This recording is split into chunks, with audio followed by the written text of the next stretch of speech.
రంగా అంటున్నాడు వసుతో. నేను రిషి సార్ని కాదు, నేను రంగాని, నా పేరు రంగా, నేను రిషిని కాదు అని అంటున్నాడు రంగా. వసు అంటుంది, ఎందుకు సార్ మీరు అలా మాట్లాడుతున్నారు? మీరు రిషి సార్ అని నాకు తెలుసు. మీ నాన్నగారు ఇంటి దగ్గర ఎంత పరితపిస్తున్నారో మీకోసం అది తెలుసా? ఎంతగా తపన పడుతున్నారో మీ నాన్నగారు మీరు అర్థం చేసుకుంటున్నారా? వసు అంటుంది, అసలు మీరేం చేస్తున్నారో మీకైనా అర్థమవుతుందా సార్? మీ ప్రాణాన్ని మీరు గుర్తుపడుతున్నారా? మీరు ఎందుకు సార్ ఇలా చేస్తున్నారు? నన్ను ఎందుకు ఇలా ఏడిపిస్తున్నారు అని అంటుంది వసు. రంగా అంటున్నాడు, ఎందుకు మేడం గారు మీరు అలా అనుకుంటున్నారు?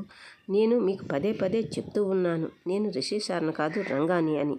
మీరు అర్థం చేసుకుంటే బాగుంటుంది మేడం గారు. నీకు మంచిదే, మాకు మంచిదే అని అంటున్నాడు రంగా.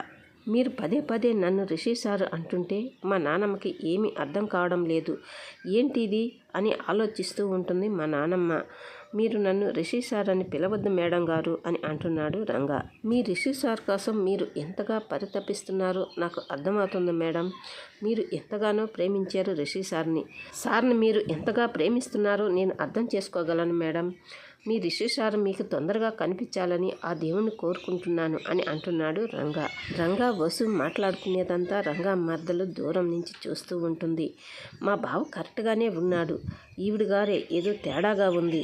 బావ విషయంలో అనుమానించకూడదు, ఆవిడ గారు విషయంలోనే జాగ్రత్తగా ఉండాలి అని రంగా మర్దలు మనసులోనే అనుకుంటూ ఉంటుంది. ఇక రంగా అంటున్నాడు వసుతో, మేడం గారు మీరు సార్ గురించి ఏ దిగులు పడద్దు, సార్ తొందరలోనే వచ్చేస్తాడు, ముందు మీరు భోజనం చేయండి మేడం అని అంటున్నాడు రంగా.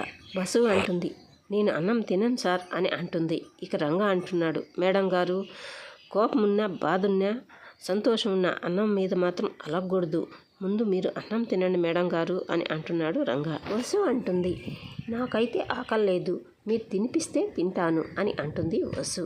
రంగా అంటున్నాడు, ఇదేంటి మేడం ఇలా అంటున్నారు అని అంటున్నాడు రంగా. వసు అంటుంది, ఆ మాత్రం సాహసం చేయలేరా నా ఆకలి తీర్చేందుకు? మీరు ఆకలి తీర్చేందుకు, నాకు అన్నం తినిపించేందుకు మీకు ఇబ్బందిగా ఉంటే నాకు అన్నం వద్దులే అని అంటుంది వసు. ఇక రంగా అయితే, మీ ఆకలి తీర్చేందుకే కదా మేడం నేను ఇక్కడికి అన్నం తీసుకువచ్చాను, నన్ను బాధ పెట్టకూడదు అనుకుంటే మీరు అన్నం తినండి మేడం అని రంగా అంటుంటాడు. రంగా చెప్పిన మాటలకి వసు అన్నం తింటుందా, లేకపోతే వసుకి రంగానే అన్నం తినిపిస్తాడా తర్వాత వీడియోలో తెలుసుకుందాం. ఈ వీడియో మీకు నచ్చితే ఒక లైక్ చేయండి, అలాగే సబ్స్క్రైబ్ చేయండి.